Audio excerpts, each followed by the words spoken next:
ሰላም ጤና ይስጥልን ውድ የቻናላችን ተከታታዮች የፕሮግራማችን ቤተሰቦች፣ ይህ አብዲ ራዋ ቲዩብ ነው። ፕሮግራማችንን ላይክ በማድረግ እንዲጀምሩ። ላይክ ስታደርጉ የዚህም ፕሮግራም ተደራሽነት ተደማጭነት ከፍ ስለሚያደርግ ላይካችሁ ይጠቅመናል። ላይክ እያደረጋችሁ ፕሮግራማችንን እንድታደምጡ፣ አዲስ ከሆናችሁ ቻናላችንን ሰብስክራይብ በማድረግ የደወል ምልክቷን በመጫን ለቻናላችን ቤተሰብ እንድትሆኑ በአክብሮት እየጋበዝን ይህንን ፕሮግራም ከሀገር ውጭ የምታደምጡ የቻናላችን ተከታታዮች ድጋፋችሁን በሱፐር ስቲከር፣ ሱፐር ቻት፣ ሱፐር ታንክስ እንድታበረክቱ በአክብሮት እየጋበዝን ይሄኛው የመጨረሻ ክፍል ፕሮግራማችን ትኩረት የሚያደርገው በቀጥታ ማንቸስተር ዩናይትድ ከሻምፒየንስ ሊግ ውጪ ባለ ከወራጅ ቀጠና አንድ ደረጃ ብቻ አሻሽሎ መትረፍ የቻለው የሰሜን ለንደኑ ክለብ ቶትንሃም የማንቸስተር ዩናይትድ የረጅም ሳምንት ከአንድ ወር በላይ ኢላማም ድርድርም ፈራሚም ይሆናል ተብሎ የተጠበቀው ማቲያስ ፈርናንዴዝን ሳይጠልፍ እንዳልቀረ እየተዘገበ ነው። ለማንቸስተር ዩናይትድ ደጋፊዎች በነገራችን ላይ እየወጡ ያሉ መረጃዎች በአጠቃላይ በጎ የሚባል አይደለም። ማንቸስተር ዩናይትድ ይህን ተጫዋች ለማስፈረም የመጨረሻ ኦፈር ለማቅረብ ከዌስትሃም ጋር ያደረገው የመጀመሪያው ድርድር በጣም ዲሲፕሊን የተሞላ ነው በተጫዋቹ የዝውውር ሂደት ላይ የሚሉ ዘጋቢዎች በስተዋል። ይሄን ደግሞ ከኡመር ባራዳ አስተያየት መነሻ በማድረግ ነው። ይሄን የዝውውር ሂደት ማንቸስተር ዩናይትድ አሁን ባለው መመዘኛ የሚሸነፍ ይመስላል። ግን በቀላሉ ማቲያስ ፈርናንዴዝ በእንዲህ መልኩ የሚያጣ ከሆነ ለዩናይትድ ጥሩ አይደለም። በብዙ መልኩ ይህ ዝውውር እንደሚሳካ ስንጠብቅ ነበር። ዘግይቶ እዚህ ተጫዋች ላይ አዲስ ፍላጎት፣ አዲስ ጥረት፣ አዲስ አቅም፣ አዲስ የመደራደሪያ ሂደት ተጠቅሞ የመጣው የቶትናም ስትራቴጂ ማንቸስተር ዩናይትድ ዝውውሩን እንኳን ለማሸነፍ ቢሞክር ወይም ድጋሚ ሃንድል ለማድረግ ቢጥር እንኳን በጣም ዩናይትድ ለሌላ ለፋይናንስ ከባድ ወጪ የሚዳርግ ስትራቴጂ ነው ቶትናም እየተጠቀመ የሚገኘው።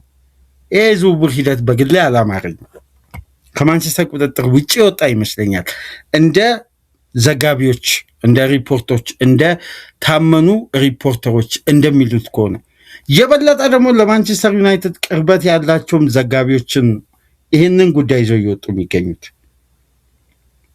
ለዩናይትድ ቅርበት ያላቸው ወይስ ከትናንት አመሻሽ ጀምሮ የአውሬሊዮ ቹዋሚኒ ትክክለኛ ውል ማፍረሻ ከቀረበ ማድሪድ ያደምጣል የሚለው መረጃ ከወጣ በኋላ ማንቸስተሮች መቼስ ለአውሬሊዮ ቹዋሚኒ እጅ እንደማይሰጡ ታውቃላችሁ። ቅድሚያ የሚሰጡትም ጉዳይ እንደሆነ ሲነገር ቆይቷል። በራዳራቸው ለረጅም ጊዜ የቆየ ነው። የፈርናንዴዝ መጎልበትና ማደግን ይጠብቃሉ። ቹዋሚኒ ግን የበቃ ያለቀለት ተጫዋች ነው ማለት ጨርሷል ሁሉንም ስቴጅ። አሁን አስገራሚ ፕራይም ታይም ላይ የሚገኝ ላለፉት 2 ዓመት ምናልባት በሪያል ማድሪድ አማካይ ክፍል ምርጡ ተጫዋች የነበረ፣ በሌሎች ተጫዋቾች ብቃት መውረድ ተጽዕኖ ውስጥ ያልገባ አማካይ ነው። አውሬሊዮ ቹዋሚኒ ክላሱም ፐርፎርማንሱም ይታወቃል። ገና 26 ዓመቱ ላይ ነው። ምርጥ እድሜ ላይ የሚገኝ አማካይ ነው። ለዚህ ተጫዋች ትክክለኛ ክፍያ የሚቀርብ ከሆነ ማድሪድ ሊያስብበት ይችላል። ያንን ፕሮፖዛል ሊያይ ይችላል። አንታቸብል ተጫዋች አይደለም ይላል አትሌቲክስ፣ ለዛውም በማድሪዱ ሪፖርተር ማሪዮ ኮርቴግ አማካኝነት። እሱ ማንቸስተር ዩናይትድ ተስፋ አድርጎ ይሁን የማቲያስ ፈርናንዴዝ ዝውውር ላይ የተዘናጋው? እስቲ አድማጮች የእናንተን ግምት አስተያየት በኮሜንት መስጫ አስቀምጡ። ግን በዝውውር ዘገባ ላይ ምን አለ መሰላችሁ አድማጮች፣ ዝውውር ይታጠፋል፣ ይመለሳል። የሆነ ስቴጅ ላይ እስከሚደርሱ ድረስ ከእጅም ከቁጥጥርም ወጥቷል ማለት አይደለም። ግን አድቫንቴጆችና አሁን ላይ የድርድሩ መመዘኛዎች ግን ከአንደኛው ክለብ እጅ መውጣቱን የሚጠቁሙ በርካታ እውነታዎች ግን ይወጣሉ። አሁን የቢቢሲው ታማኙ ሪፖርተር ሳሚ ማክቤል የሚለውን ዘገባ መጀመሪያ ላንሳላችሁ። የለንደን ኮረስፖንደር ነው፣ ለንደን ነው የሚገኘው። የበለጠ ለለንደን ክለቦች ቅርበት አለው። የበለጠ ለለንደን ክለቦች ነው ሪፖርተርነቱን በአብዛኛው ሲሰራ የምናውቀው። የሌሎችም ክለቦችንም ይሰራል። ግን ቶትናምና ዌስትሃም መካከል አድቫንስድ ስቴጅ ያደረሰ ድርድር ላይ ደርሰዋል። ይሄ ደግሞ የሆነው ይላል ማንቸስተር ዩናይትድ ለተጫዋቹ የመጨረሻ ከፍተኛ የክፍያ ጣሪያ ያስቀመጠው 65 ሚሊዮን ፓውንድ ነው። የመጨረሻ ምላችሁ ዩናይትድ መጀመሪያ 60 ሚሊዮን አቅርቦ በድርድር ማሳደግ የሚፈልገው እስከ 65 ሚሊዮን ፓውንድ ነው። አንደኛው ይሄ ነው። ሁለተኛው ማንቸስተር ዩናይትድ ለዚህ ተጫዋች ደሞዝ አሁን ከሚያገኘው 60 ሺህ ፓውንድ 100 ሺህ ፓውንድ የማድረግ እቅድ ነው ያለው በተጫዋቹ ጥቅማ ጥቅም በኩል። ሁለተኛው ማንቸስተር ዩናይትድ ማንኛውንም አይነት አዶንስ የመጨመር ፍላጎት የለውም። ለተጫዋቹ በዩናይትድ ሪኩፕመንት አባላት የወጣለት የክፍያ መጠን ወይም ያወጣል ብለው የገመቱት የብቃቱን ወይም አሁን ላይ ካለው ኮንትራት ቀጣይ ዓመት በቻምፒየንሺፕ እንደሚጫወት ክለብ በብዙ መመዘኛዎች ያወጡት የክፍያ መጠን 65 ሚሊዮን ፓውንድ ነው። ዩናይትድ የተመነው ዌስትሃም የሚፈልገው 85 ሚሊዮን ፓውንድ፣ የ20 ሚሊዮን ፓውንድ ልዩነት አለው። ዌስትሃም ይሄ 85 ሚሊዮን ፓውንድ ፊክስድ ፊ እንዲሆን አይደለም። በነገራችን ላይ እስከነ አዶንሱ ነው፣ እስከ ተጨማሪ ክፍያው እንደ ቦነስ እንደ ብቃቱ ታይቶ እንደ ውጤታማነቱ የሚጨመር ነው። አሁን ክለቦች እነዚህ መመዘኛ የሚያስቀምጡበት የተለያየ ስትራክቸር አለ። ለምሳሌ አንደኛው ዩኤፋ ሻምፒየንስ ሊግ ተሳታፊ ያልሆነ ክለብ ይሄ ተጫዋች እያለ ዩኤፋ ሻምፒየንስ ሊግ የሚሳተፍ ከሆነ በኮንትራቱ ላይ የሰፈረውን ደሞዝ በሆነ ስቴጅ ክፍያ ታሳቢ ተደርጎ ተሰልቶ አዶንሱ ላይ ያካትታል። ለምሳሌ አንድ ተጫዋች 50 ሺህ ፓውንድ ቦነስ ካለው ለምሳሌ ነው የምላችሁ በአመት ውስጥ ለምሳሌ 50 ሺህ ፓውንድ ወይም በወር ውስጥ ካለው ያ ተሰልቶ ለቡድኑ የ2 ሚሊዮን ፓውንድ አዶንስ ይካተታል። ይሄ ከሻምፒየንስ ሊግ ስኬት ጋር ተያይዞ እንዲህ አይነት ድርድሮች አሉ። ዩናይትድ ግን ለዚህ ተጫዋች የአዶንስን ጉዳይ ጭራሹንም የማካተት ፍላጎት የለውም። እንደሚወጡ ዘገባዎች ከሆነ የዋጋ ተመኑ ስንት ነው? 65 ሚሊዮን ፓውንድ፣ ደሞዙ 100 ሺህ ፓውንድ ያለ አዶንስ። ትቀበላላችሁ? አልትቀበሉም? ግን ተጫዋቹ ቃሉን ለዩናይትድ ሰጥቷል፣ ግን ቨርባል አግሪመንት አልተፈጸመም። ወደ ዩናይትድ ለመዘዋወር ያለውን ፍላጎት በግልጽ ለዩናይትዶች ገልጿል። ይሄ ደግሞ ይሄ ጠንካራ በሆነ ስምምነት ላይ የተመሰረተ አይደለም፣ የቃላት ስምምነት ነው። አሁን ደግሞ ቶትናሞች እያደረጉ ያሉት ደግሞ ዩናይትድ ዝውውሩን ለማጠፍ በሚቸግር ወይም ሌሎች ዲፓርትመንቶችን ለማጠናከር ከያዘው በጀት ጋር የተወሰነ መናጋትና የፕላን ክፍተት ሊፈጥር የሚችል ሂደት ነው።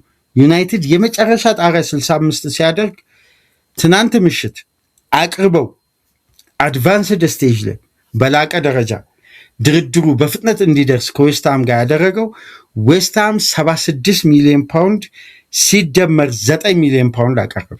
ሙሉ 85 ሚሊዮን ፓውንዱን ዌስትሃም የሚፈልገውን ፓኬጅ አቀረበ። ዩናይትድ ካቀረበው ጋር በጣም ጋፓል። ይሄ ብቻ አይደለም፣ 120 ሺህ ፓውንድ ደሞዙን አደረገ።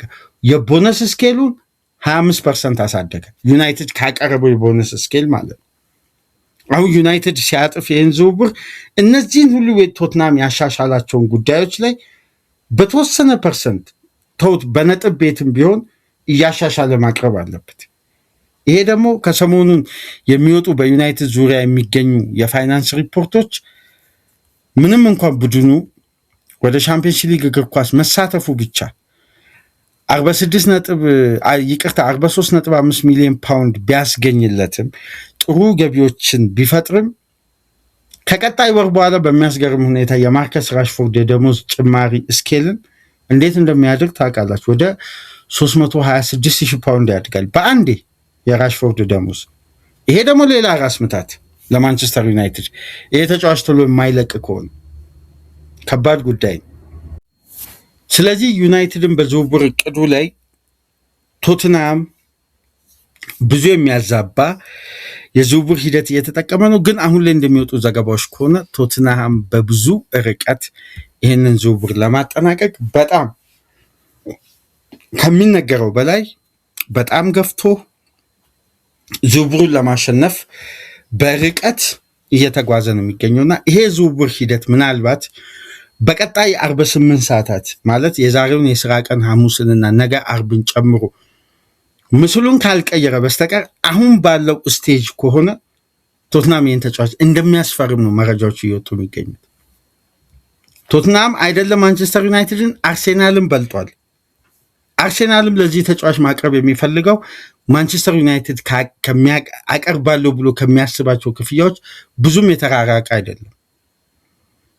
ግን ከተጫዋቹ አስፈላጊነትና መጥቶ ከሚያገለግልበት ሚና አንጻር ይሄ ተጫዋች ላይ ክለቦች በጣም በጣም ከፍተኛ ጥድፊያና ከፍተኛ ኢንቨስትመንት ለማድረግ በጣም ገፍተው እየሄዱ ነው። ግን አንድ ጉዳይ ላስታውሳችሁ፣ የዛሬ ዓመት ቶትናም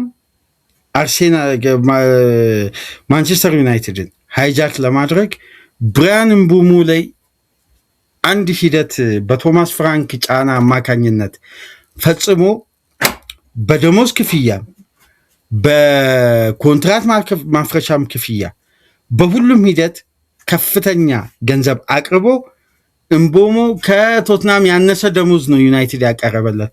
ግን ቃሉን ጠብቆ ወደ ዩናይትድ ሄዷል። ለዩናይትድ መጫወት ህልሙ ስለሆነ ያውም እኮ ቶትናም ሻምፒየንስ ሊግ እያለ ማለት ነው። ያሁን የዩናይትድ ብራንድ የሚጠራቸው ዝውውሮች የሚባሉት በቃ ዩናይትድ ብራንዱ የሚደራደርለት ያ ኳሊቲው ማለት ነው። ይሄን መኑ የሌላ ክለብ ደጋፊዎች ዩናይትድ ሻምፒየንስ ሊግ ሳይጫወት ምቡሞን እና ሼሽኮን ያስፈረመው ተጫዋቾች ሻምፒየንስ ሊግ ያላቸው ክለቦች እንኳን አቅርቦላቸው ከዩናይትድ የተሻለ ክፍያ ጠይቀው እንኳን ትተው ዩናይትድን የመረጡት የዩናይትድ ብራንድን ዓለም አቀፍ ብራንድና ስም። ስለዚህ አሁን የማቲያስ ፈርናንዴዝ ዝውውር እንዲህ አይነት ሂደት ሊኖረው ይችላል ወይ የሚሉ የሚጠረጥሩ ዘጋቢዎች አሉ። ግን ማቴዎ ሞርቲን ታውቁታላችሁ፣ መቀመጫው ጣሊያን የሆነ የበለጠ ሂርዊጎ ፖድካስትን የሚመራው የዝውውር ዘጋቢ ነው። ሌላኛው ፋብሪዚዮ በሉት የጣሊያን እግር ኳስ ኤክስፐርት ነው። እሱ እንደሚለው ደግሞ ፐርሰናል አግሪመንት ተፈጽሟል የሚለው በቶትናም እና ዌስትሃም መካከል በማቲያስ ፈርናንዴዝ እና በቶትናም መካከል ፐርሰናል አግሪመንቱን ካጠናቀቁ በኋላ ነው ወደ ዌስትሃም ኦፊሻል ቢድ ቶትናሞች የተጓዙት። ይሄ ጉዳይ ዝውውር ሂደቱ ሳይጠለፍ እንዳልቀረ በጣም በርካታ ዘጋቢዎች እያወጡ ነው የሚገኙት። ይህ ዝውውር ሂደት ከዩናይትድ ቁጥጥር ውጪ ወጥቷል የሚሉ ዘጋቢዎች በዝተዋል። ይሄን ዲል ለማጠናቀቅ በጣም በሚያስገርም ሁኔታ ደግሞ የቶትናም ፍጥነት እዚህ ዝውውር ላይ በጣም ፍሌክሰብል ሆኗል። አስታውሱ የዛሬ ሳምንት ቶትናም ኦፊሻሊ ለሳንድሮ ቶናሊ ያቀረበው ክፍያ ውድቅ ተደርጎ ለሁለተኛው ክፍያ ለአርብ ለቀጣዩ ሳምንት ማለት ለዚህኛው ለነገው አርብ ዝግጅት እያደረገ ነው። ቀደም ብሎ ማቲያስ ፈርናንዴዝን ለማስፈረም እንግዲህ ከዩናይትድ ለመንጠቅ መቃረቡ በጣም እየተነገረ የሚገኙ ተቃርቧል። በጣም በብዙ መመዘኛ የበለጠ ወደ ቶትናም መቃረቡ ይሄ ተቃርቧል ማለት ደግሞ ዝውውሩ ኮምፕሊትሊ ከማንቸስተር ዩናይትድ ቁጥጥር ወጥቷል ማለት አይደለም። ዝውውሮች ይታጠፋሉ፣ ይቀየራሉ። ይሄ ዝውውር ላይ የተለመደ ነው። ግን አሁን ያለው እውነታ የሚያሳየው ይሄ ተጫዋች ከኦልድ ትራፎርድ ይልቅ ወደ ሰሜን ለንደን የመጓዙ ጉዳይ በጣም እድሉ ሰፊ መሆኑን እየተረጋገጠ መጥቷል። ይሄ ትልቅ ሰበር ዜና ነው በትናንትናው ዕለት የተመለከትነው እና እንደውም ግሬ ጃኮብስ የታይምሱ ዘጋቢ ምን ይላል መሰላችሁ? ቶትናም በራስ መተማመኑ በጣም ከፍ ብሏል። ዋጋው ተስማሚ የሆነውን ዌስትሃም ከአንዳንድ አክሴፕት የሚያደርገውን ኦፈር ይዞ መምጣቱን ተከትሎ ይሄን ዝውውር የመጥለፍ በራስ መተማመኑ በጣም በቶትናም በኩል ከፍ ብሏል ነው የሚለው። ግሬ ጃኮብስ ማለት የአርሴናል ሪፖርተር ነው በታይምስ ስፖርት ላይ። ስለዚህ ይህ ጉዳይ አዲስ ትኩረት የሳበ ነው። ያልተጠበቀ የዝውውር ትዊስት ሊሆን ይችላል ተብሎ እየተገመተ ነው የሚገኘው። በነገራችን ላይ ከዚህ ጋር ተያይዞ ቶትናም ማርኮ ሴኔሲን፣ አንዲ ሮበርትሰንን፣ ትናንት ደግሞ ማርክ ዱብራካን የቀድሞ የበርንሌ፣ ኒውካስል፣ የቤኔፊካ ግብ ጠባቂ ቫንሄካን ደግሞ በ62 ሚሊዮን ፓውንድ እነዚህን 4 ተጫዋቾች አስፈረሙ። በቀጣይ የቶትናም ፕላን እንደውም አንድ የቶትናም ሪፖርተር በዴሊ ሜል የመጀመሪያ የቶትናም የሊግ የመክፈቻ ጨዋታ ታስታውሳላችሁ ከብሬንፎርድ ጋር እጣው የወጣው በዛ ጨዋታ የቶትናም ስታርቲንግ ላይን አፕ ይሄ ነው ብሎ እንግዲህ አሁን ቶትናም እያደረገ ያለውን ጥረት ከሩመርስ መነሻ በማድረግ የትልቅ ሚዲያ ሪፖርተር ነው የዴሊ ሜል። ልብ በሉ ፔድሮ ፖሮን፣ ቫንሄካን፣ ቫንዴቬንን ከዲስቲኒዮ ጆጌ ጋር በማድረግ ማቲያስ ፈርናንዴዝ እና ሳንድሮ ቶናሊን አማካይ ስፍራ፣ ቅዱስ ማዲሰን እና አሁን ለቶትናም ለመፈረም የተቃረበው ሳቪኒዮ የማንቸስተር ሲቲውን ከጉራሲ ጀርባ በማድረግ የቶትናም ቀጣይ የውድድር ዓመት ስታርቲንግ ላይንአፕ ይሄን ይመስላል ተዋወቁት የሚል እንግዲህ የሌሎች ክለቦችን